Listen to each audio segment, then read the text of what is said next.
दौरा आणि महत्त्वाचा दौरा असं नक्की म्हणावं लागतं.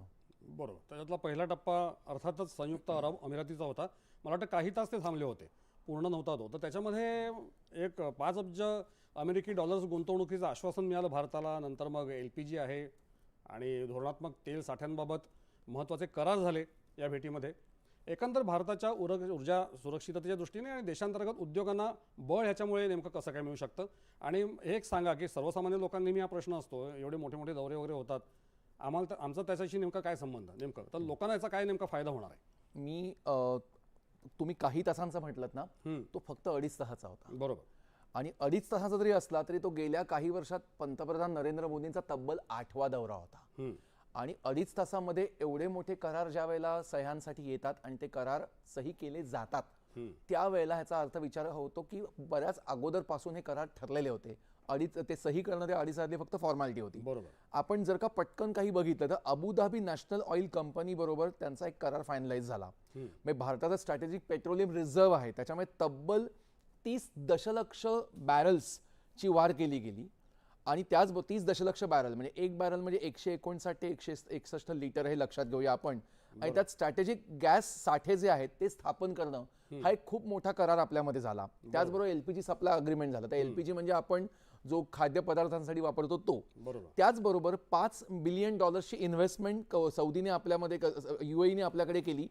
NDB बँक जी आहे UAEची त्यातून आपल्या RBL बँकमध्ये ही गुंतवणूक झाली.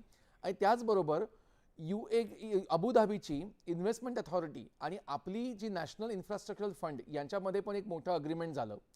डिफेन्सचा जर का विचार केला तर डिफेन्समध्ये कोचिन शिपयार्ड लिमिटेड आणि ड्रायडॉक वर्ल्ड दुबईची आहे यांच्यात एक दीर्घ आणि अशी शिप रिपेअर्ससाठी एक मोठा क्लस्टर करार हे झाला, हे लक्षात घेऊया आपण. फायनली ट्रेड आणि लॉजिस्टिकमध्ये जर का आलो आपण तर मैत्री करार झाला. म्हणजे काय, तर virtual corridor for supply chain management आणि पुढे मॅरिटाईम कॉमर्स.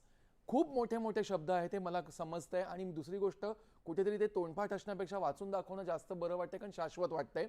पण सामान्य माणसांसाठी जर का आपण हा विचार केला ना तर LPG जिव्हाळ्याचा विषय आहे.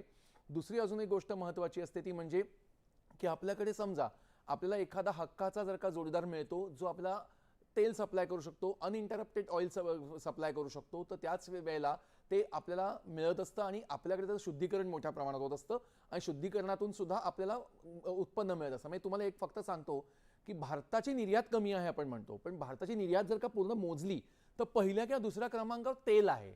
आता आपण तेल कुठनं निर्यात करतो, कारण आपण 90% आयात करतो असं आपण लहानपणापासून ऐकतो. निर्यात कुठनं करतो, हे आपण प्युरिफाय केलेलं ऑइल निर्यात करत असतो, हे लक्षात घेऊया. त्या ऑइल रिफायनरीज जे आपण म्हणतो तिथून हे तेल येत असतं. आता त्याच वेळेला हे आपल्याला पण मिळत असतं, त्यामुळे कुठेतरी ऊर्जा संकट आलंय देशावर तर नक्की आलंय.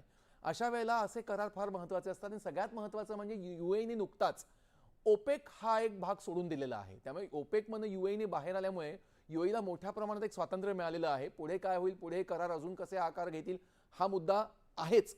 पण त्याचबरोबर कुठेतरी चांगली सुरुवात झाली. मी म्हटल्याप्रमाणे हे 5-6 जे करार मी वाचून दाखवले, म्हणजे ट्रेड लॉजिस्टिकमध्ये, डिफेन्समध्ये, इन्व्हेस्टमेंटमध्ये आणि ऊर्जेमध्ये 2.5 तासाच्या दौऱ्यामध्ये हे एवढे करार होणं म्हणजे ह्याची पूर्वतयारी अगोदरपासून केली गेलेली होती.